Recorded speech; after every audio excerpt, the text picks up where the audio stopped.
Hi, my name is Matt Hendrickson. I'm a Vice President with Dio USA. It's my pleasure to welcome you today to our DDA session. DDA stands for the Dio Digital Academy, and we offer the DDA in two different versions. A basic version where we walk you through actually placing an implant step by step as you optionally follow along on a typodont that we can send you if you desire, or you can just watch us go through the steps step by step, and we handle all of the basic coverage and detail of the Dio Navi surgical kits, the protocols, and every step that's required to go through and place an implant using the typodont as an example. The advanced session of the DDA, we're going to actually walk you through an actual surgery on a live patient. Today's course will be an advanced course where we'll be walking through and we'll take you from the beginning of evaluating the patient as they present, basics of the surgical plan, and actually walk you through the live surgery real time so you can see the clinician placing the implant using the Dio Navi system as we progress. Since today's course again is the advanced course, there will be some references back to items that were covered in the DDA basic session. So if you haven't been through the DDA basic sessions or the DDA on the typodont, again we encourage you to go back and watch those sessions as well. To give you a little bit of background on what Dio Navi is, Dio Navi is a world-class, literally the best in the world in my opinion, guided implant system that's going to walk you through surgical placements unlike any other guided system on the market. It's very unique because the planning is so simple and streamlined that it makes it very easy for you to upload your cases to our Dio Navi planners where we can then plan the surgical case for you. We send that case back to you and you approve it or ask us to make any modifications. And then once the case is approved, we literally send you what we refer to as a case in a box. And that case in a box is then going to have everything that you need to perform that implant placement. Even possibly right down to the implant fixture itself that are appropriate for that plan. But in that box will be the implant guide that will go in the patient's mouth, like I mentioned, the implants themselves, possibly a custom abutment if appropriate, or the appropriate anatomical abutments. It will also include a drilling protocol that will walk you through step by step as you go through and place that implant. And even if appropriate, it'll include a screw-retained temporary crown, so you have everything start to finish all in one spot. It's very unique. So today's course won't really get into much about implant specifics, but it will be very specific to showing you how that Dio Navi system works to really let you do the most efficient surgeries possible, safely, predictably, with just fantastic clinical outcomes. The Dio Navi system is built using the Dio implant fixtures, which is a world-class implant manufacturer, providing the absolute best in implants and its other associated attachments.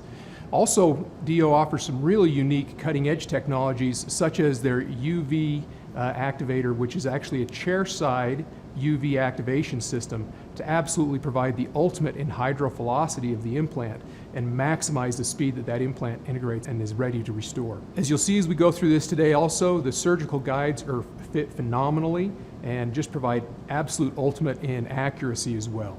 The Dio Navi system also streamlines everything that you do to the point where literally almost everything that you do is placed through the guide. So as you'll see as we go through this as well, there's very little need to remove the guide and replace the guide during surgery. Again, the end result is absolutely the ultimate in predictability, simplicity, speed, comfort for the patient, and clinical outcomes. So with that said, I'd like to introduce our speaker today. You're really lucky to have a phenomenal lecturer who's going to be teaching this course, Dr. Riley Clark. Dr. Clark is a graduate from Case Western Reserve with a DMD degree. He's an implant-only dentist. He also holds certificates in IV sedation. He's a clinical mentor and lecturer and fellow at the Whitecap Institute, which is a world-renowned implant training facility in Utah. He's adjunct faculty at the University of Utah School of Dentistry. He has a master in implant prosthetics, and he's a board-certified diplomate of the International Congress of Oral Implantologists. But most importantly, Dr. Clark is the go-to expert when it comes to guided implant surgery. Dr. Clark has experience with just about every guided implant system out there on the market.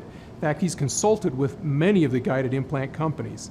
He does use the Dio Navi system on a regular basis every day, so you really have a great opportunity, and it's going to be a real treat for you to have such an expert walk you through these DDA sessions today.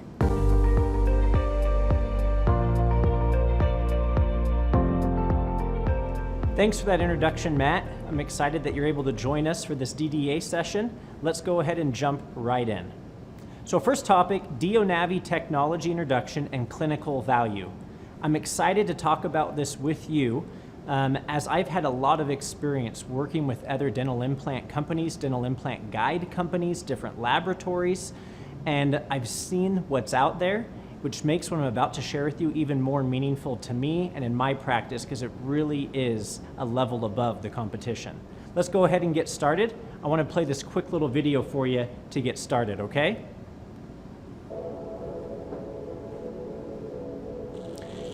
Here's a fun little video. I'd like to go through it. It highlights some of these technology pieces that really sets Dio Navi apart.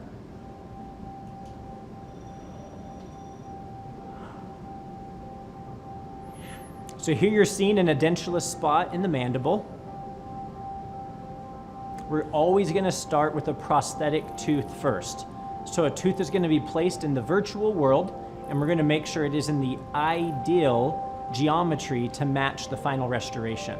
From there, the implant is designed with respect to the anatomical structures around that area. And then, of course, complementing the prosthetic plan of the tooth.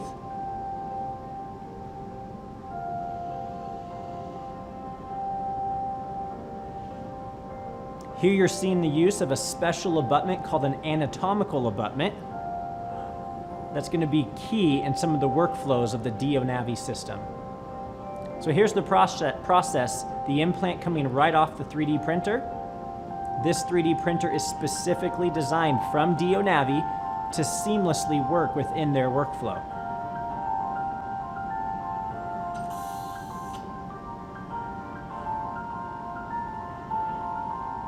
Their implant surface, the most contemporary implant surface on the market.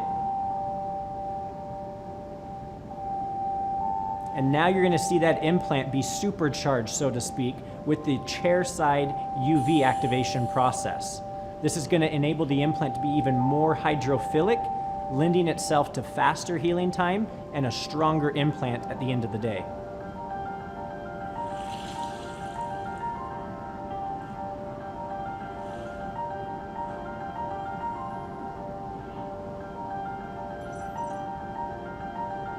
Here's the anatomical abutment you're seeing, custom fit for each area based on analysis of hundreds and hundreds of formerly made custom abutments.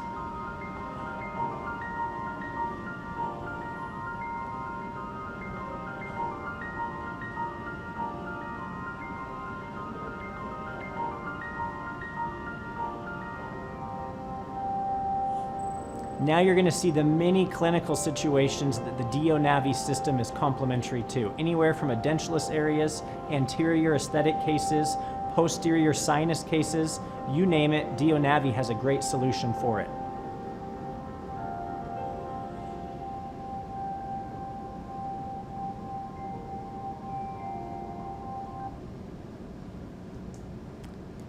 All right, moving on, I'd like to focus in now on that UV activation for a little bit.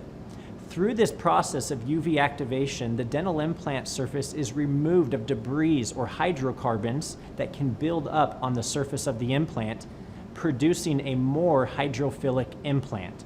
That's what you're seeing right here, is that process through UV activation, creating a more pure, activated surface of the implant.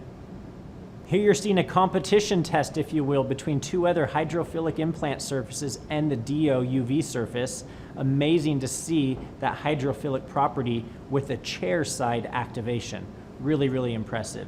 That UV implant I'm seeing routinely placed, and 4 to 6 weeks later, ISQ readings well above 70. That's really, really exciting to offer that to our patients. They no longer have to wait as long as they've been used to, and then we can get to the restorative procedures even sooner. It's a win-win for everyone. This really is a unique thing about Dio Navi. Their guides fit remarkable. Like I said, I had worked with lots and lots of different implant companies, different guide companies and labs, and I've never seen a guide fit with the precision and the accuracy of the Dio Navi system. It's a wonderful fitting guide to see it perfectly marry itself with the anatomical structure of our clinical crowns or our soft tissue guides. It's a very, very well-fitting guide. End of the day, we can thoughtfully plan our implants, we can tweak it all we want in the virtual world, but if that physical guide does not seat properly with precision, all of that thoughtful planning in the virtual world will not translate to any type of clinical benefit.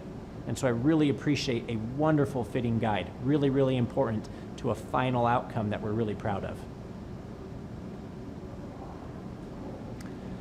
Another unique thing with Dio Navi, when they send my surgical reports with me, I get a structure map just like this that shows me how dense the bone is going to be around the body of my implant.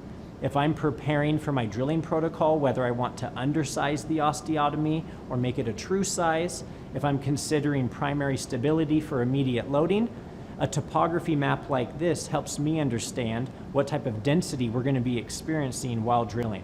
So through a Hounsfield unit measurement in the software, we can go before surgery even happens and make some clinical plans based on what the bone density is going to be like. I appreciate that extra boost of confidence to understand what the situation is going to look like clinically. As you know, bone quality makes such a difference in our implant cases when we talk about loading, primary stability. This takes a little bit of the mystique off of that analysis of what is it going to be like. Another thing I really like with Dio Navi is their drilling protocols. They'll show up on a sheet just like this, and this sheet just makes it seamless and easy to understand what the protocol is. Not in words, but in pictures. Anyone can read it, anyone can understand it. It makes it even easier for me as a clinician to be there and to see exactly what the drilling protocol is going to look like.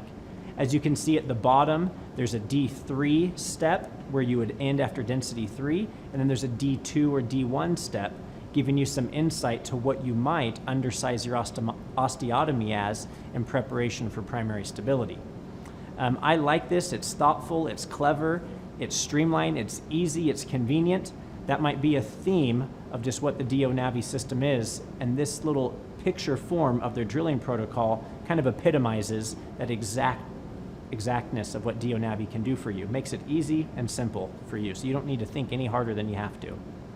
Last thing I want to mention when we talk about this is this anatomical abutment. These anatomical abutments, again, are designed from analyzing hundreds and hundreds of custom abutments. And they came up with some unique geometries, and those geometries are very complementary to soft tissue contours in the mouth. So you don't need to pay the price for a big old custom abutment, but you still get the benefit of an anatomical abutment that can go in, be very thoughtfully crafted relative to the soft tissues, could theoretically stay in the mouth the entire time, never needing to be removed, because it also doubles as a scan body.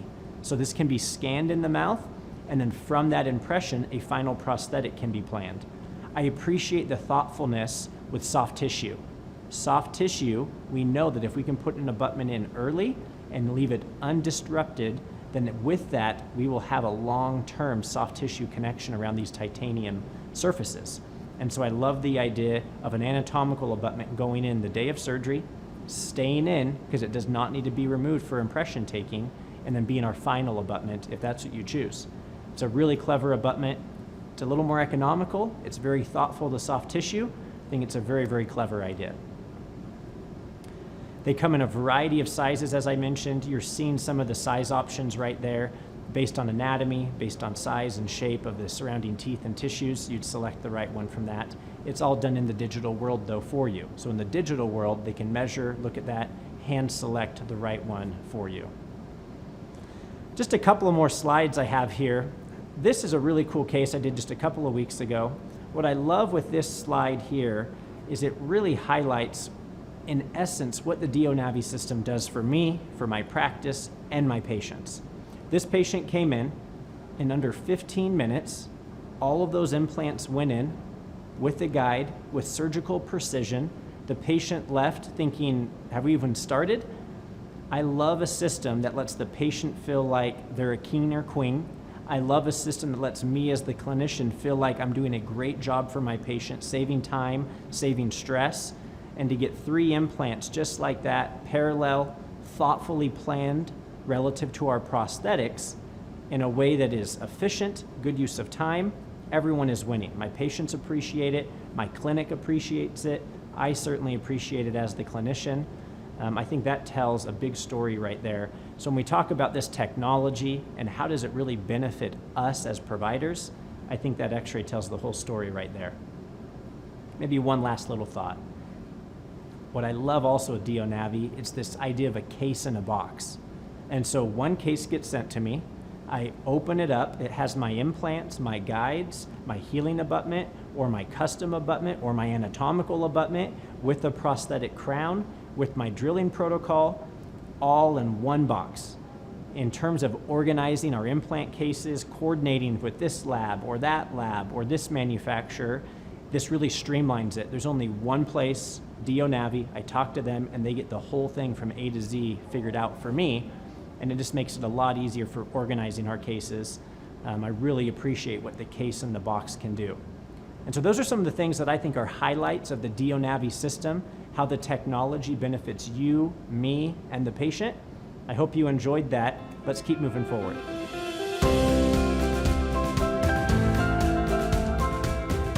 All right, welcome to our live surgery now. This is going to be our introduction to our patient. We're going to be doing sinus surgery and posterior implants.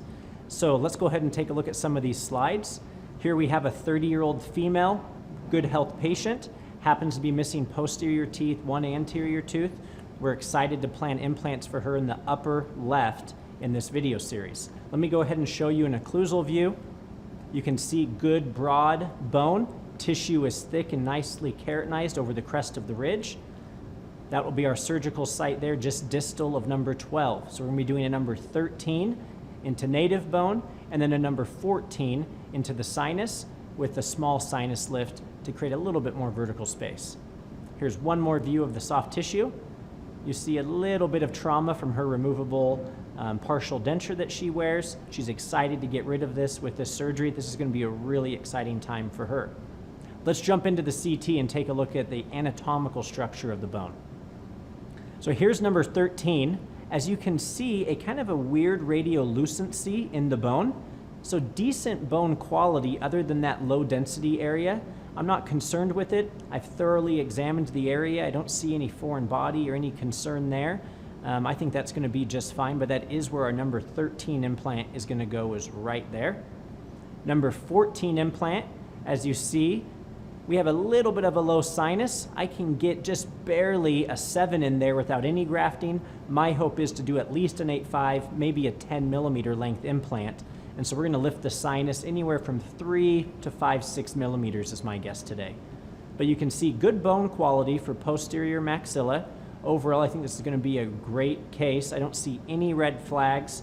The sinus has been evaluated, looks very healthy. I see no inflammation in the sinus. I think this is going to be a fantastic candidate for a crestal approach with our guided Dio Navi system. Let me show you a few screenshots from the planning files. So here's number 13 implant in the planning file. You can see we're very close to the sinus. Personally, that's where I like to put my implants. I like to at least gauge that inferior border of the maxillary sinus. That cortical bone is strong. In an area of the mouth that typically is pretty weak bone, I would like the floor of the sinus to be very close to the apical end of my implant, and you see we planned it there perfectly in the virtual world. And so I like that. They've indicated on my plan there, hey, we are close to the sinus wall. I feel like saying, yes, thank you, that's exactly where I want it. And so I love that for number 13. As you see, we have planned a 4x10, and the offset is 9 millimeters. Number 14 is a 5x7 right now, and like I said, I think we're going to do at least an 8.5, maybe even a 10. We'll see how it goes in surgery. But you can see that implant is planned beautifully relative to the prosthetic tooth. You see it's just barely jumping up into the sinus, and that's when we're going to use the sinus kit with the master kit. We're going to jump up into the sinus, graft it with some synthetic bone, and then create vertical space for a longer implant. So that's our surgical plan for today. Those screenshots came directly from my portal on the Dio Navi website, and that's how we evaluated and made our surgical plan. I think it's a good plan. I'm excited to see how surgery goes. One thing I always like to highlight with the Dio Navi workflow is this case in a box idea. You see my surgical guide there. It's planned to do other implants later at different stages as she can manage that. But I have my surgical guide, I have my implants, I have some abutments. We're ready to rock and roll. Let's go ahead and get started with surgery.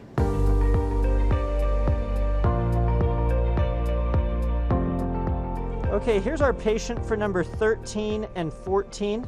Again, 13 is a native bone, decent bone quality, a little bit of a low density area, and then number 14 is only about 6 millimeters into the sinus. So we're going to go ahead and do surgery right here. I went ahead and put just about a carp in the buccal and maybe a quarter a carp at the palate. I used Septicane 4%, 1 to 200,000 epinephrine, and just waiting for it to soak in a little bit. The first thing we're going to want to do on any case is to make sure we try our guide in and it fits properly. This is always an exciting thing because if this guide doesn't fit just beautifully, we can't start with our surgery yet.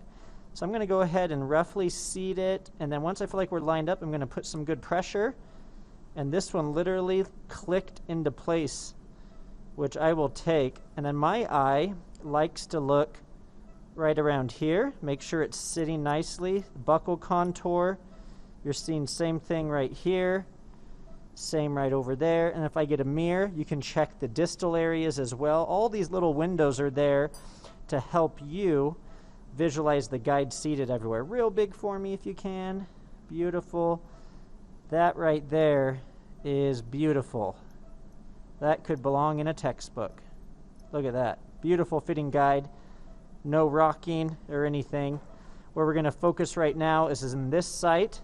The fact that I see a gold sleeve means that this is a narrow implant site. The other ones are blue, blue, and so here at gold is a narrow implant site. So I love that. That fits beautiful. Give you a little more medicine, okay?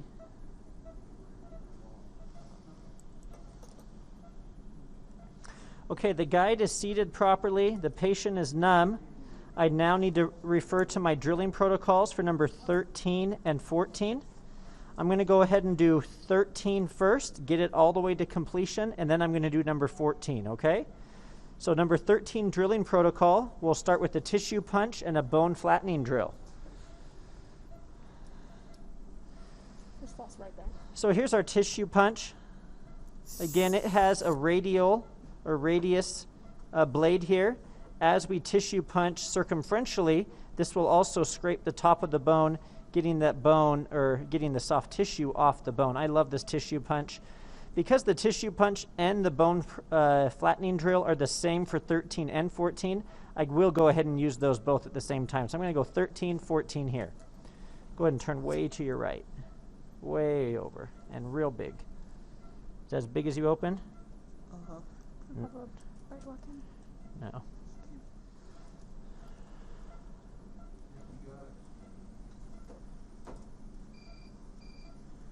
I'm going to push hard, roll, and out. I didn't get it just yet. We're going to go one more time. Sometimes the drill extension might be needed. If you're a right-hander going across the arch, sometimes that drill extension is needed. I'm going to go ahead and try this one. Real big for me.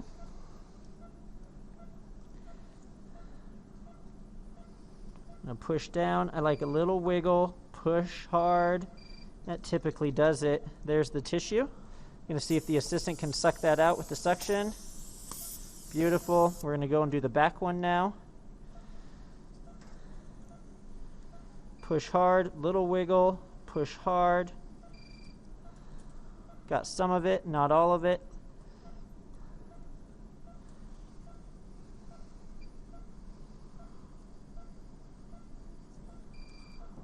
And there it is again. So both are tissue punched. No reason to take the guide off. Now I'm going to go ahead and use the bone flattening drill.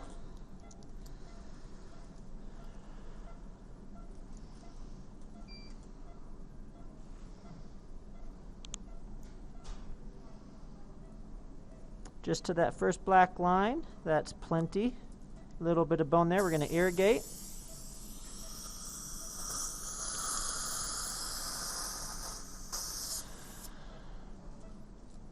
Turn my way again. And again, just that first black line, pretty soft bone there. That looks good. A little bit of bone there. We could harvest that if we wanted. She's going to irrigate. Now, according to our drilling protocol, we're going to put our tube in, and with the tube in place, We're going to go ahead and start our pilot drilling. And again, I'm just going to do number 13 first.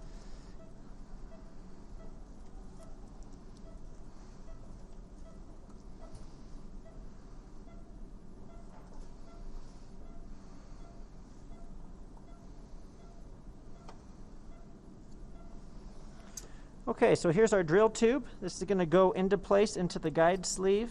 Sits flush, beautiful. This is our 2x5 according to the drilling protocol.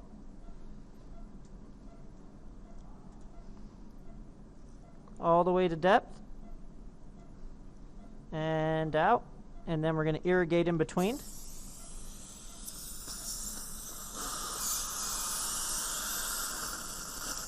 Next drill is a 2x10.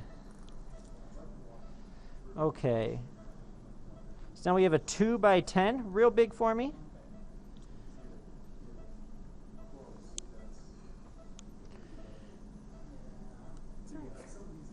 All the way to depth.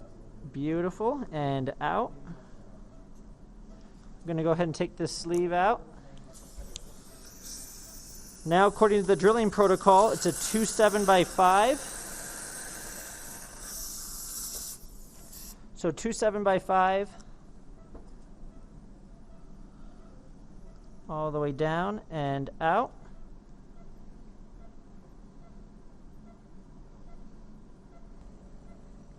Two 7x8.5.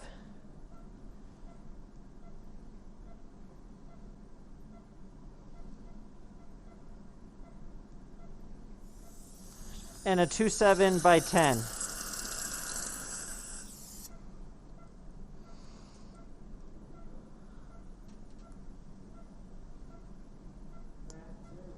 Now it's a profile drill, 3/8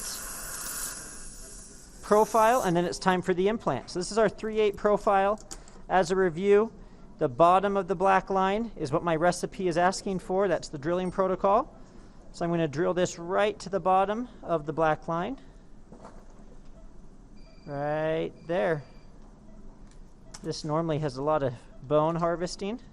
Good bone there.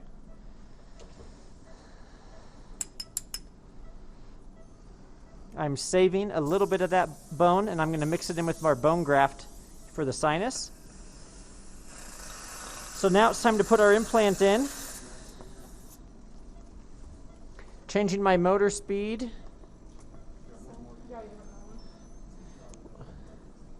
Okay, this is a 4/0x10, and I drilled to the D3 protocol. I am not using the abutment profile drill because no abutment's going to go in today. That's it right there, right to that depth mark to get the implant all the way to the proper depth. Okay, real big for me. My motor is at 30 RPMs, 35 torque.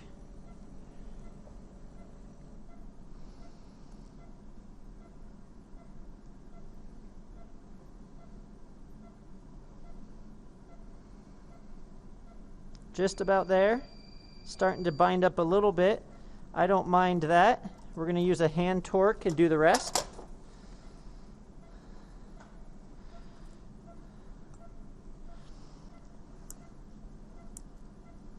Not getting much tighter, so I feel perfectly fine advancing this. That looks beautiful. Right there, I lined it up even though it's not needed. I'm now going to use a rongier, and I'm going to remove that. Real big.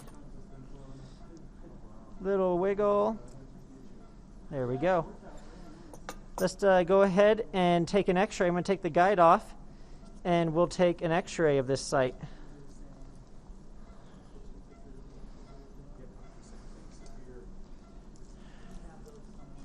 Real big for me. We're almost done.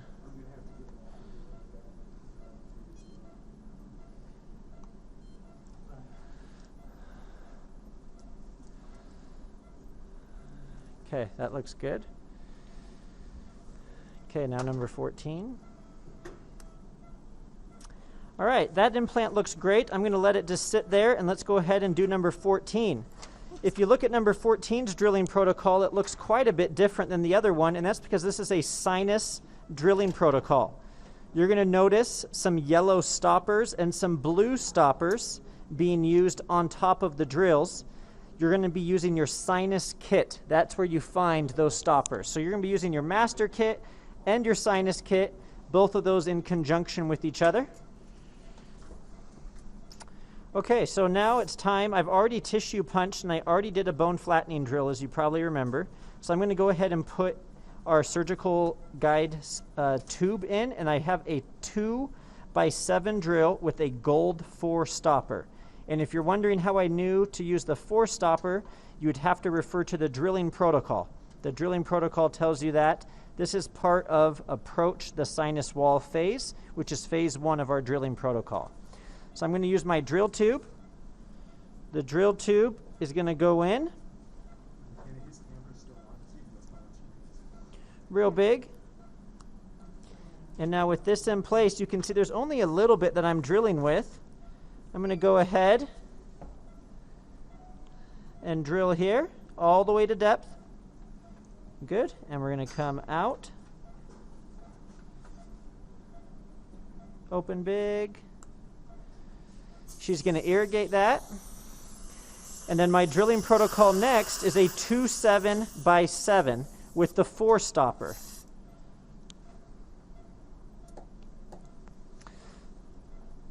So the drill tube comes out. I'm going to grab my 2-7x7 with the 4 stopper on the top right-hand side of your kit. There's my stopper. I'm going to line this up. All the way down, hard push, and out. Beautiful.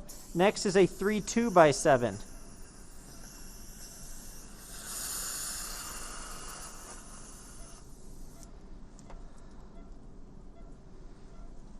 Here is a 3-2 diameter, 7 length, 4 stopper.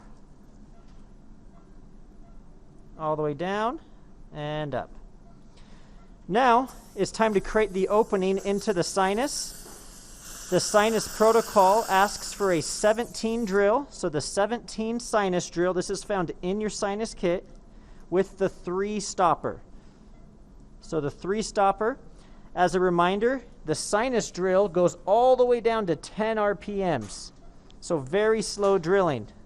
You're going to see this is quite slow.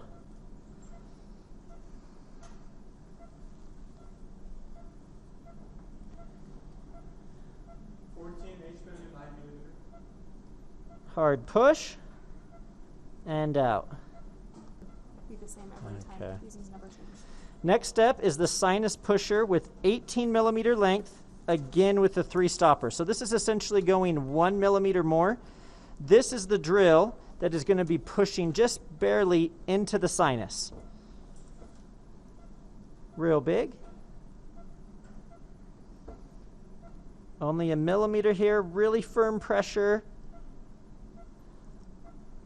Beautiful. I always like to see a little bone at the apex. I'm seeing just a little there. Not there, but right there. I like that. She's going to push her water not too deep because the sinus is technically open now. Now this is the fun part of the sinus procedure. I'm going to take the guide off and we're going to use the hydrostatic pressure to lift the membrane off of the bony floor of the sinus. So this guide is coming off.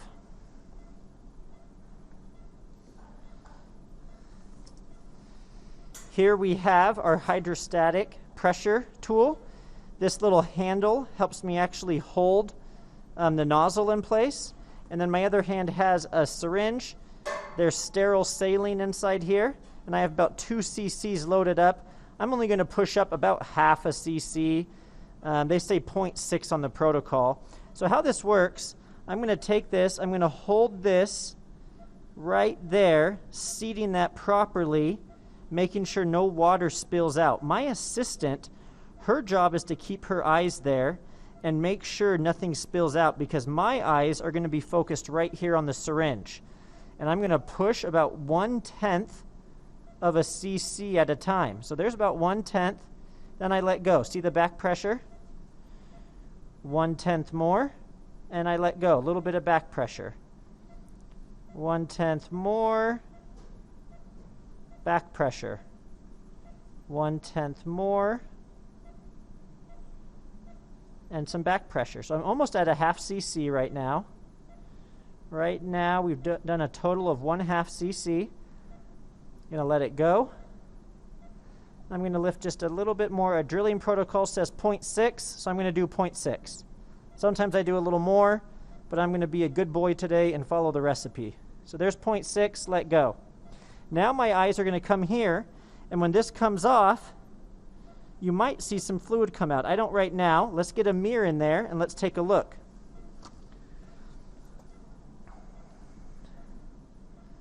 So you see our first implant placed right there. There's our opening into the sinus right there. I'm going to plug the patient's nose in just a second, have her lightly breathe through her nose, and then we're going to evaluate what's going on there. So I'm going to plug the patient's nose with the 4x4. A little air there. Go ahead and try to breathe through your nose, out. One more time. I'm not seeing any movement or anything like that. That's a good sign. I'm going to go ahead and use the next drill in our protocol and evaluate what that looks like.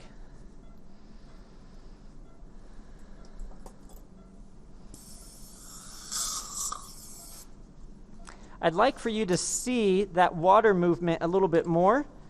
So I'm going to try to do something clever here.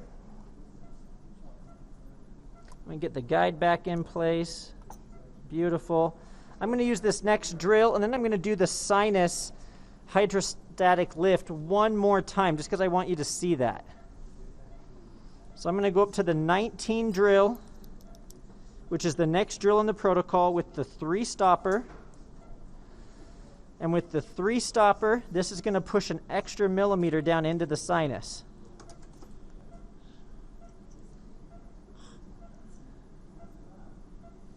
Very good. Were you feeling that a little? Uh-huh. Okay, let's take some anesthetic.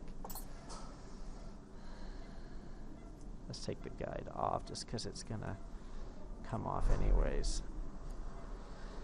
Try to lift straight up. I don't want it to hurt that abutment. Are you feeling any of that right there? Okay, good.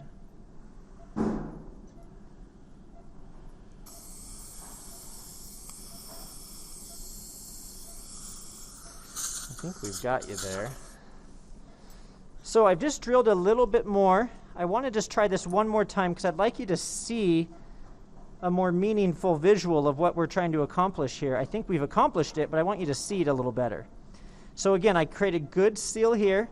I come back here, and I'm going to push about 1/2 cc worth, a little bit.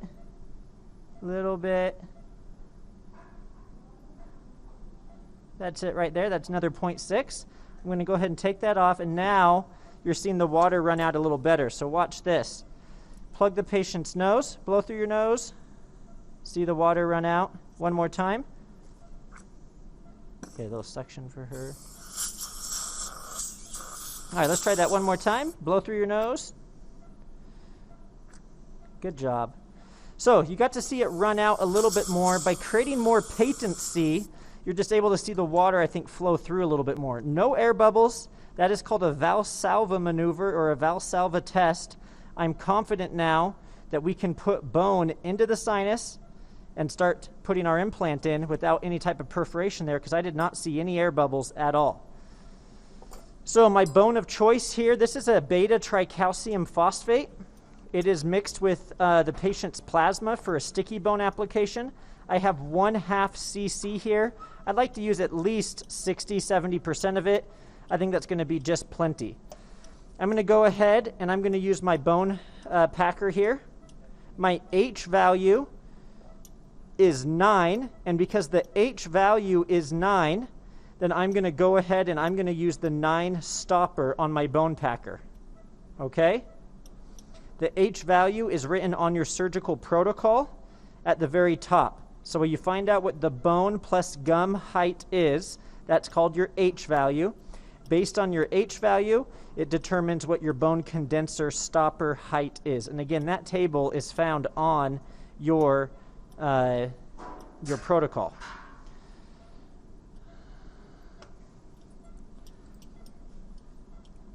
Here's my 9-stopper. 9-stopper slides on. And then here's how I like to do this. I come here, my assistant brings the bone right to there. I then take it and I pack it in. I like to get a little bit in the osteotomy before I push it all the way through. There it goes.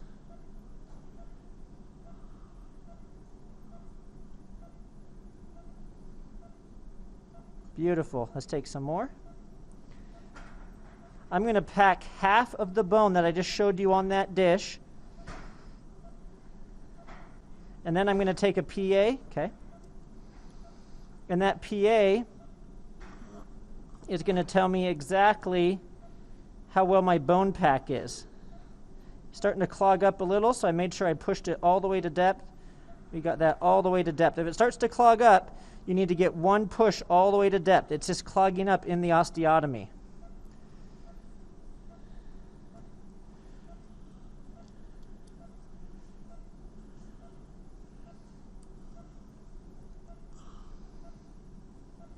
So probably one more scoop. And then we're going to take a PA. And what I'm looking for is a nice, dense, dome shape appearance of my graft material. This material is very radio opaque, one of the main reasons I use it. And it's going to show up beautiful on an X-ray.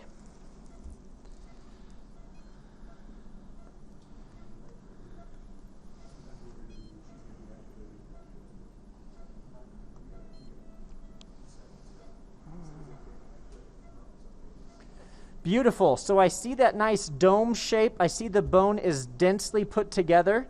And that dense structure of the bone is one more indication that we have not perfed the membrane and it's not getting loose within the actual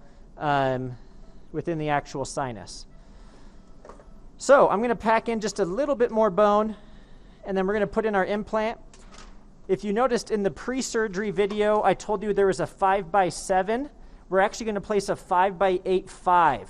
And so we're going to make sure we have a 5x8.5 ready to go, and then we'll be good. So a little bit more bone pack.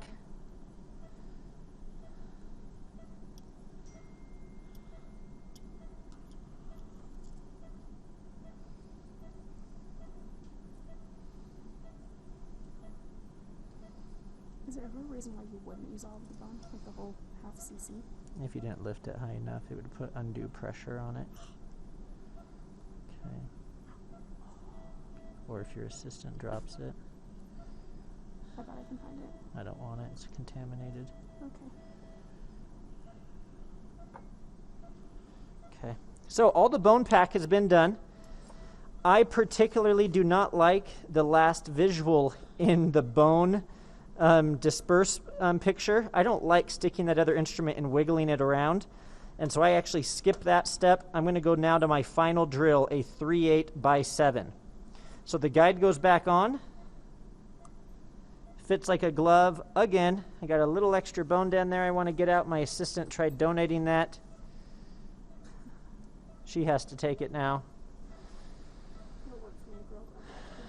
That's right. So now I'm using my 3/8x7. And there's no stopper on this one. I'm at slow speed. I'm going to keep it at slow speed just for the heck of it. Beautiful. We got all the way through. And I'm going to ask my assistant to activate my implant. 5x8.5.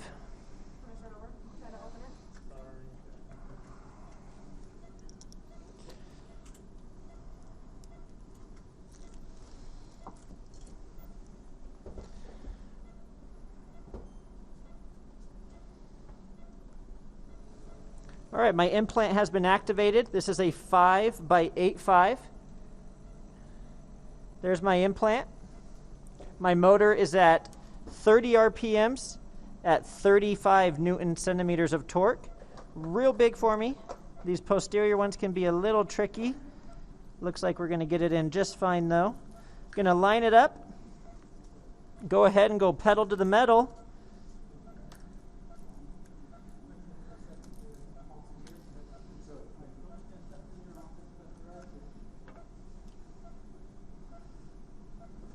Sometimes you'll get extra pressure right here.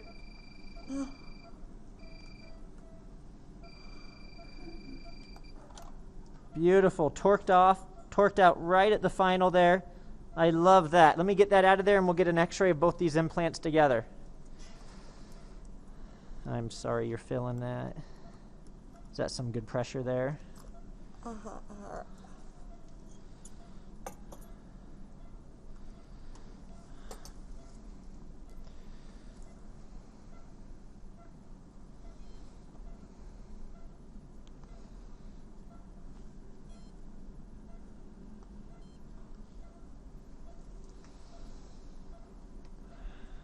Let me do one more. I want to get just a little higher.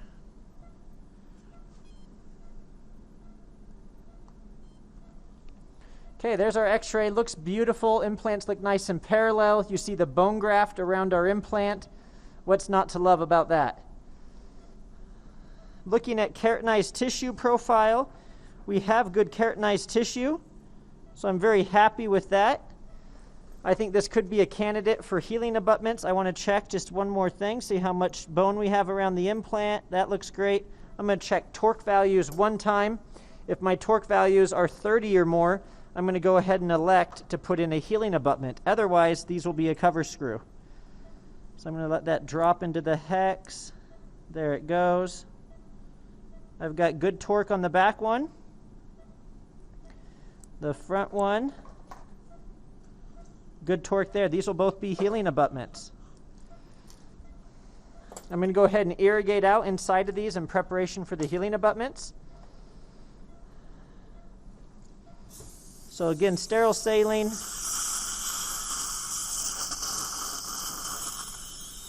Beautiful. And then we're going to put our healing abutments in there. This is for number 14. Let's take a 4x4. I have one here. Number 14. Here's a little trick. Sometimes I like putting a little 4x4 cotton back here. Acts as a little bit of a blanket to catch anything that might drop.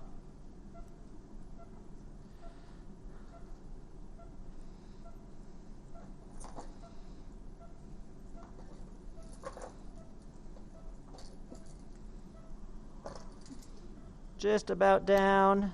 There it goes. Hand tight. Number 14 looks beautiful.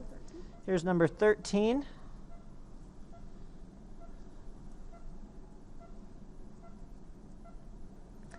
Let's get a mirror and let's show these off.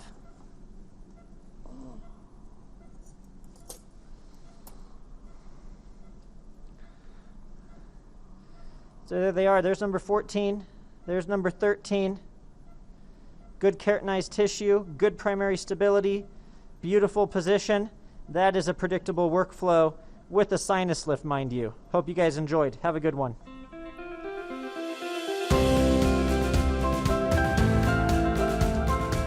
Okay, I'd like to review with you now the post-op CT from the surgery.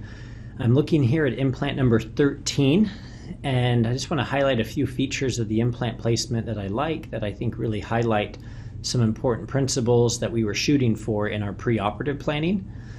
So first off, let's start with the apex of the implant. I love the proximity of the implant relative to the floor of the sinus.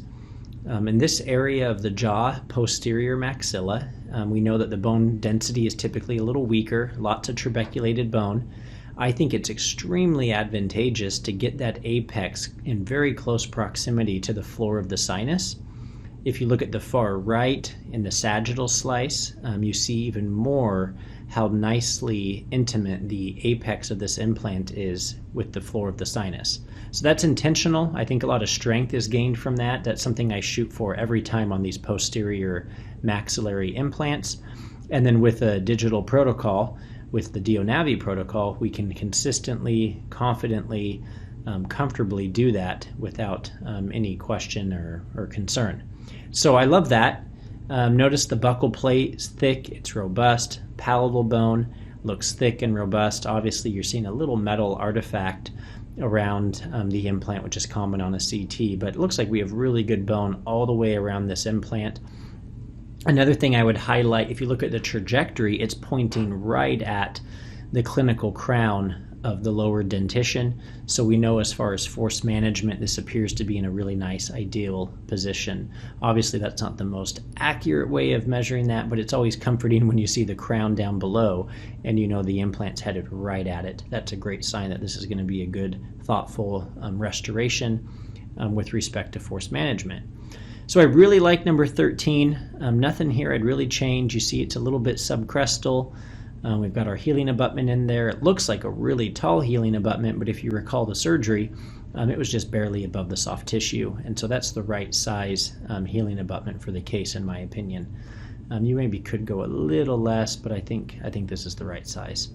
So that's number 13. I'm happy with it. I like what the CT shows us. The CT is always going to tell you the real story. Two-dimensionally, everything always looks good. At least it should. Otherwise, we probably shouldn't be done with surgery. But two-dimensionally, they look really good. Three-dimensionally, you see really what happened. So I like what I'm seeing on number 13 for sure. Let's move over to number 14. Obviously, the first thing we will look at is the sinus graft. I like our graft material. I like that it's compact, it's close together. It's just another reminder that we did not perf the membrane, the fact that the graft is well contained, densely packed together. I like what I'm seeing there.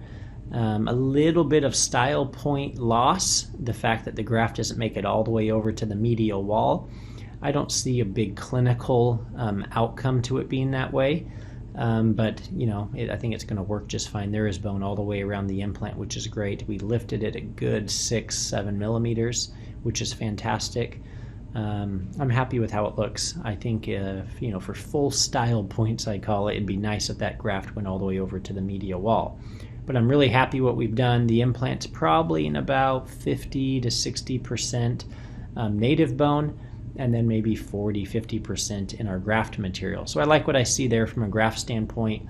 Same thing, good bone on the buccal, great bone on the palate, and then it's pointed directly at our clinical crown down below, and the healing abutment's in place. So I really like this. Again, what a thoughtful, simple procedure for us as the clinicians, for the patient, to do that type of surgery to create that kind of impact in terms of the bone graft, immediate implants, one stage, and to do it in a timely fashion, I think is awesome for everyone involved. So really, really happy with the clinical result. Again, I couldn't be happier. So it looks really, really good.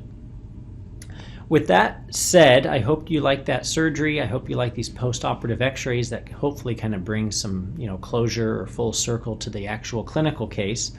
I think what I'd like to do now is show one more clinical case, and I'll narrate what is going on, but it's another sinus case. I think seeing another one in a different circumstance might just highlight the procedure, the workflow, a little bit better. And so let me go ahead and let's play this next video, and we'll narrate what's going on in the next video. I have a video that I recorded I'd love to show you. Bear with me, it's a little bit rough, the video, but it's real, and I think you'll appreciate the realness of the video. What you're seeing here, just to set the stage, this was full mouth extractions and then placing 5 or 6 implants. These things right here are a special fix pin, we call it, that actually go into implants that were placed and help secure an edentulous guide even more. Doesn't have to be edentulous, I guess, but typically I use these on an edentulous case. And so I took out a bunch of teeth. I placed these 2 implants, knowing that I wanted to use them as anchors to help hold the guide in place. I also had horizontal anchor pins. However, there's nothing like a vertical pull down on the soft tissue to hold your guide in place, even better than a horizontal anchor pin, in my opinion. So what you're seeing here is a sinus lift on this number 3 site. And then these again are just little fix pins, we call them, that hold the guide in place. I'm gonna go ahead and narrate this, And there's a little sound to it, but not voiceover. So here's the entire workflow. Here is the tissue punch. Notice it actually pulls the tissue up into the tissue punch, which is really nice. We reviewed that in our hands-on. Here's the bone flattening drill. The bone flattening drill just creates a flat surface on the top of the bone to ensure a really nice table for this drill that we're going to use right here. So here is my sleeve and tube. I'm going to put the tube in place, but now this is a sinus kit or sinus case, remember? So I need to grab the depth stop. So I'm probably looking at my papers there. What's the number of my drill stop? I go up to the kit and I find it and I push that on. And that is the magic, if you will. In the virtual world, we planned exactly how much space was needed, and this stop provides that. So I'm going to push this to the bone. Once on bone, then I run the drill, and I push it, come out. My assistant will irrigate between every drill for me. So I'm going to go now. I know I'm done with the drill tube, so I'm going to get that out of there. And now I'm going to switch to my next drill. It's a 2.7 by 7, or by 5 it looks like, and then I grab the yellow depth stop. And how did I know that? The drilling protocol tells me that. So now we're going to drill a little bit more. Simple as that. I edited a few seconds of just my head moving between drills. Otherwise, what you're seeing is complete real time without any big edits. I wanted you to see what this procedure really looks like in terms of real time. I'm not rushing here. This is just normal working speed. So here's the next drill, a little shorter depth stop. So I'm going to get down at least another millimeter here.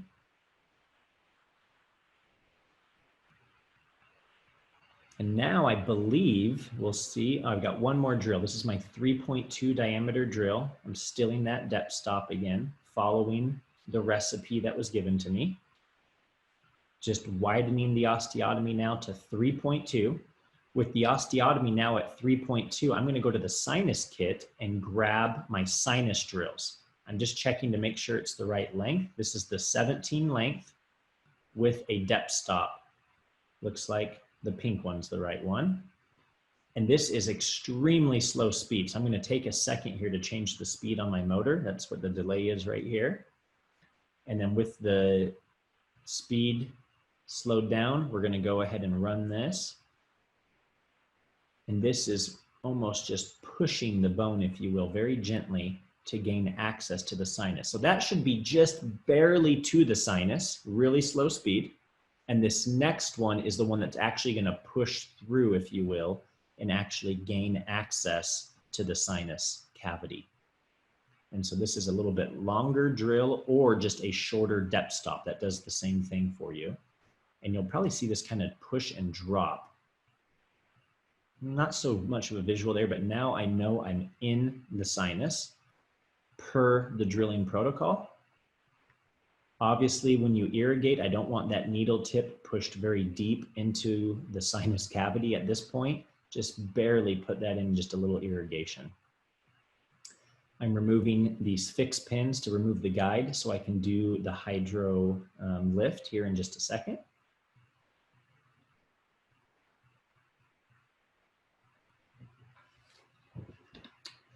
I'm now securing the tubing to my sterile saline syringe.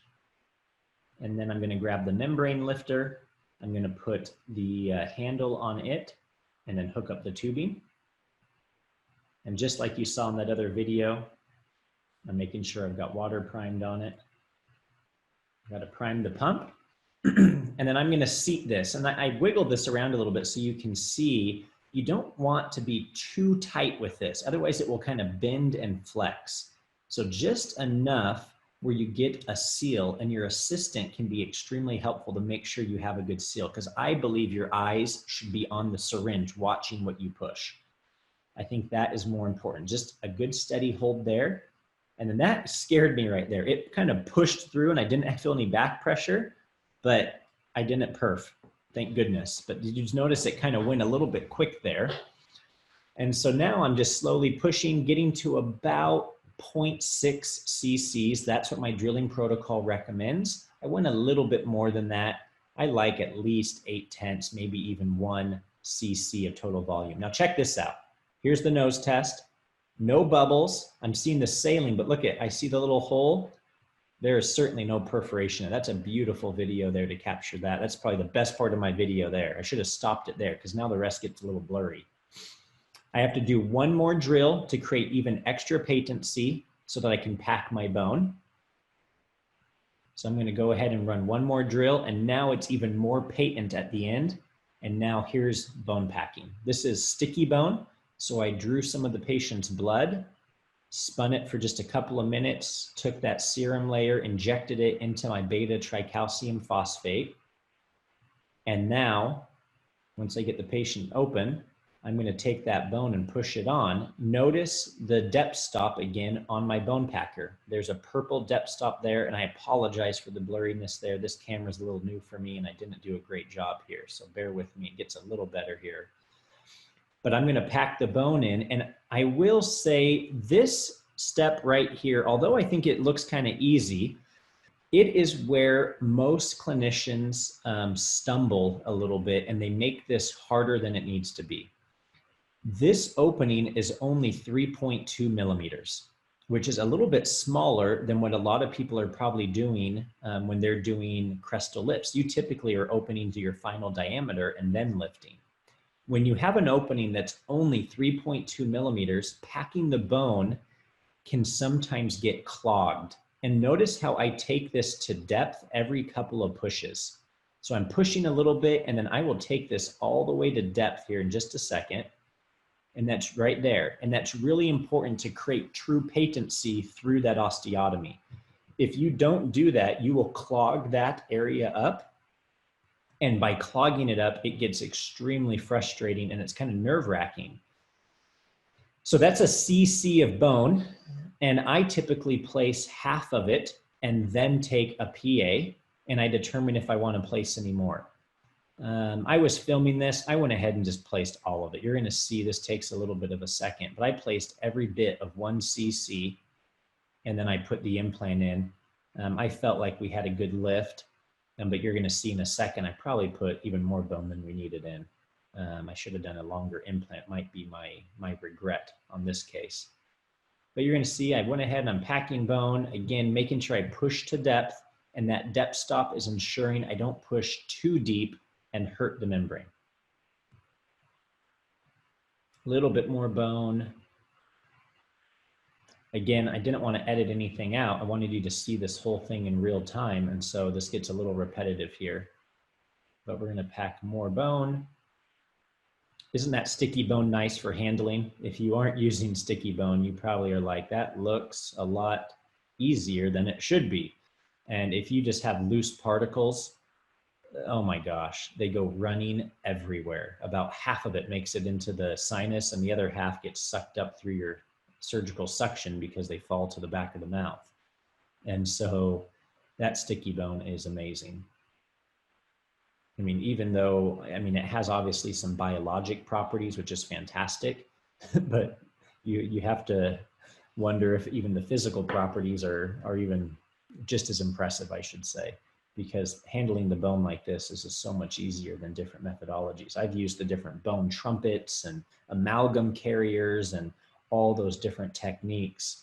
Nothing's better than just sticky bone on into my periosteal elevator.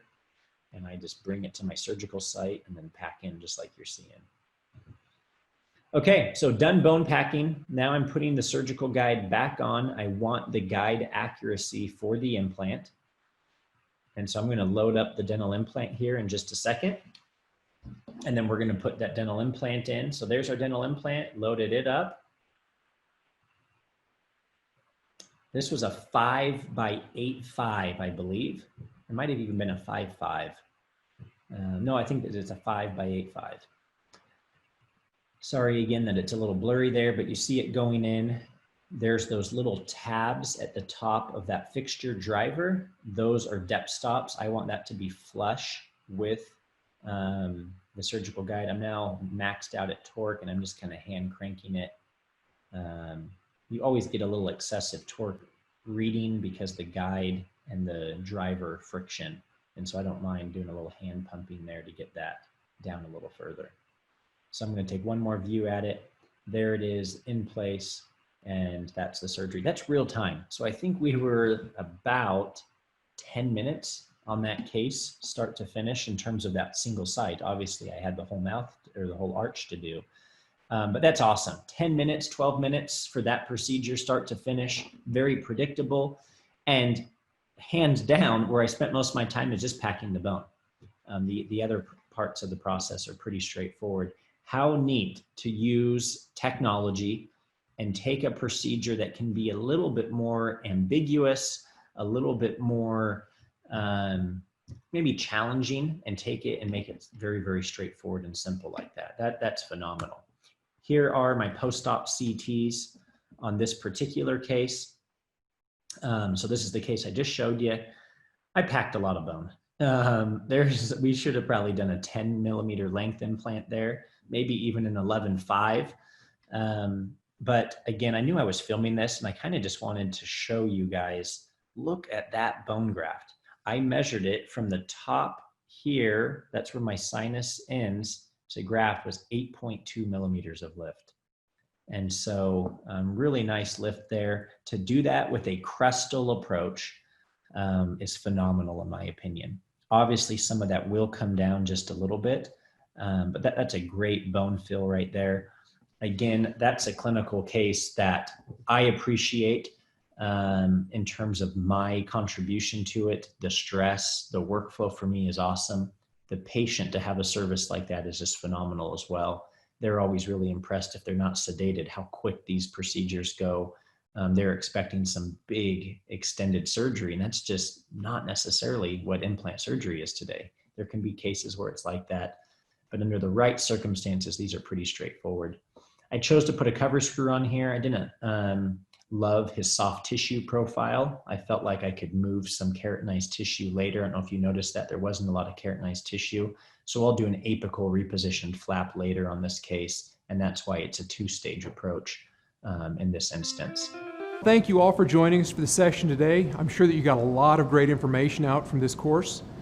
If you have any more interest in DIOnavi, or you'd like to learn more about the system, reach out to us. We have experts across the country who can sit down with you and talk about what's involved for you to adapt the DIOnavi system in your practice, what the associated costs might be, and what the training process would be like. One of the great things about DIOnavi is we do have a great training network across the country to help you get up and running and using this system successfully in your practice.